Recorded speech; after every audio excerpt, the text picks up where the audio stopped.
discuss with the Russian colleagues about this work.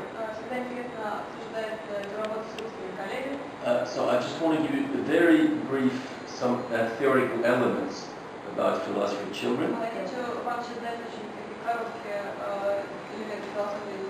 Because I know most people here have a very, I would call, academic vision of philosophy.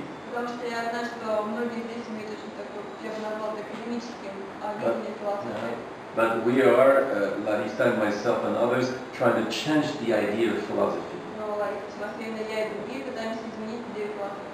Which is not so much to be about the history of ideas, but how to philosophize. Because people are surprised that we do this with children this age, because of the idea of what is philosophy. So the way I define this philosophical practice, it's to work on two aspects: attitudes, cognitive attitudes, and cognitive competencies. Cognitive attitudes, and you should recognize some aspect which you find in Vygotsky, for example. As you see in the circle, we try to create consciousness. A child is not just one child relating to the teacher like to his mother or to his father. But there is yet a society here. It's not a family. It's a society. So what is functioning here is that I have to relate to everyone. By doing this, we create a shift in attitude. The child is not egocentric anymore. Already the situation forces him to take care of the others. When somebody has a problem here, it is not simply one child and a teacher. It is everybody's problem. And it's not natural for children. What is more natural is the me, me, me. So here we work on this attitude. Right? Another attitude is to be listening to the others. Right? Not just to me. So someone was speaking this morning about constructing. See? The teacher here is part of the circle. He's not saying what the truth is. Truth is constructed together. So the identity of the child is shifted. His identity. He's not a poor child anymore, listening to the wise adult. He's part of a constructing process. Truth is being constructed. Now for teachers this is terrible, because that means they don't know a priori. But they have to construct with the children. This scares them for two reasons. They don't know what's going to happen. But worse, they need a very important thing. Very difficult. Therapenia. Terrible. The worst thing for a teacher is therapenia. But unless the teacher learns therapenia, the children will not learn therapenia. And as you see when you drive in the traffic in Moscow, or you take the subway, therapenia is not the law of the land. So you have to shift attitude. Yes? Yes, no rush. Thinking is slow. Right? So just to give you an idea what I mean by the change of attitude. Now, what are the cognitive competencies? You have to learn the why you say something. First of all, you have to say something. Some children you have to go get them. They're in their world. So we have to knock on the door. Anybody home? You know, and invite them. Take a position. But there are simple things. For example, I take two objects. And all the children have to decide which one they prefer. Yes. And we wait. First of all, some children, they want both. So they have to learn to choose. Others, they're in their world. So say, we knock, come here. But it's not the teacher doing it. The teacher invites children to do this. For example, ask someone, who sees a child who is not raising his hand? One child sees one, he raises his hand. I say, go ask him why he's not raising his hand.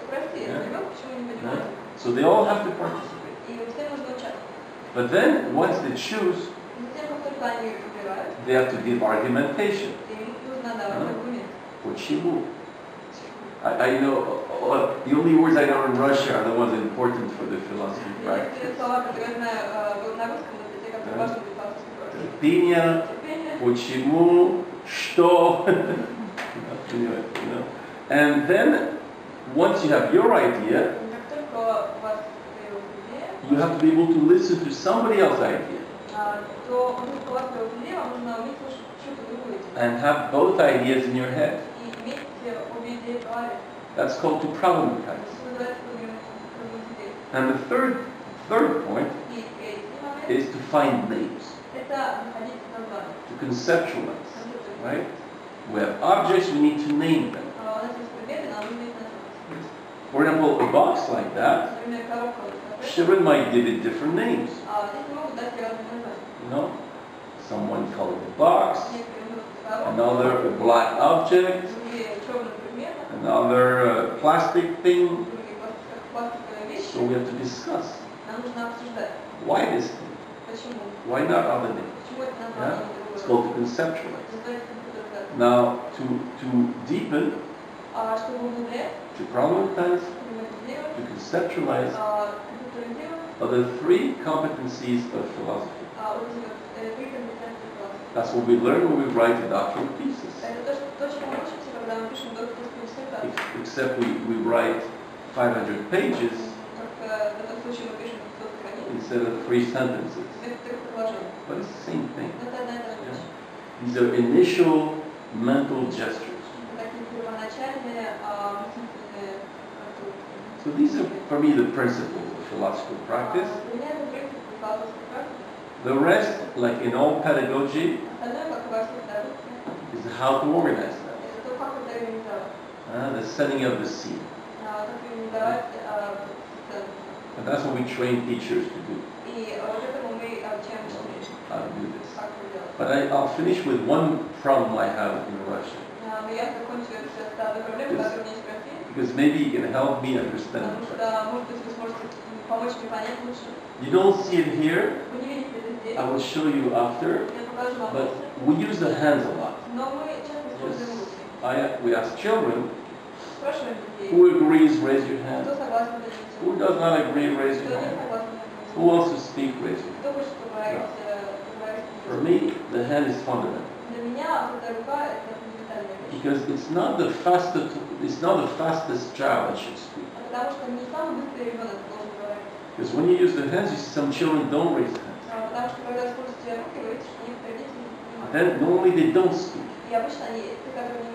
Only the quick children speak. So raising hand is good to learn patience. Raising hands is good to see what everybody's doing. Raising hand is good so you distinguish your hand and your mouth. It teaches you to be not so impulsive.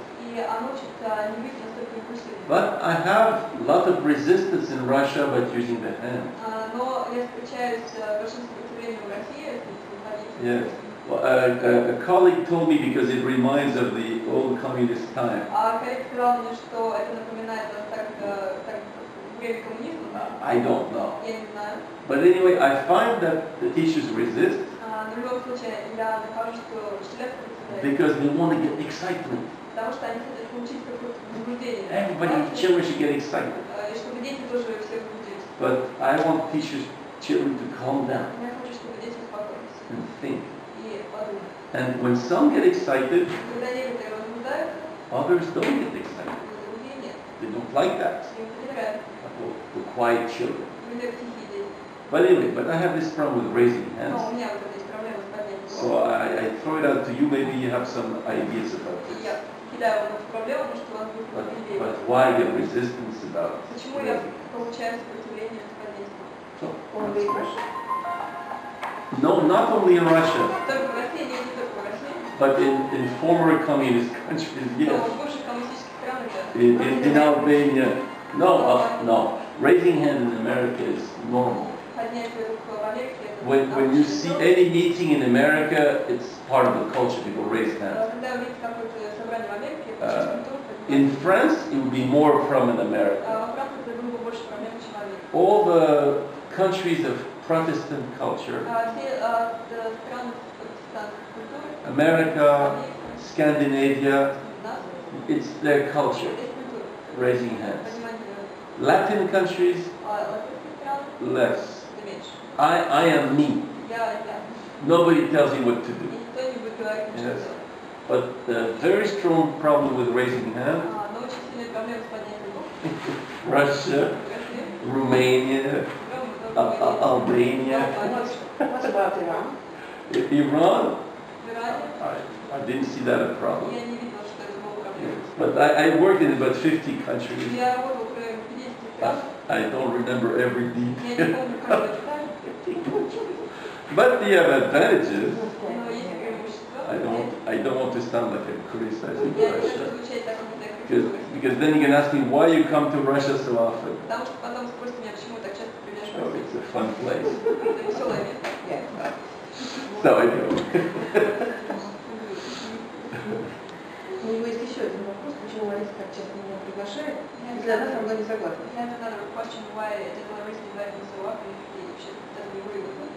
But that's we have this game, Lisa and me. We like to argue together. Because we have very different styles, but we have one common goal: to get children thinking and enjoying thinking. But with very different styles. I brought a little movie. Too bad Larissa didn't bring one, because you can get a taste of the different styles. That's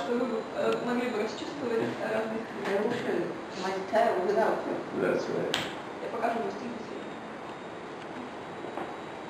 So what do we do? Я хочу немножко продолжить вот эту линию теоретизации. Оскар не любит историю философии.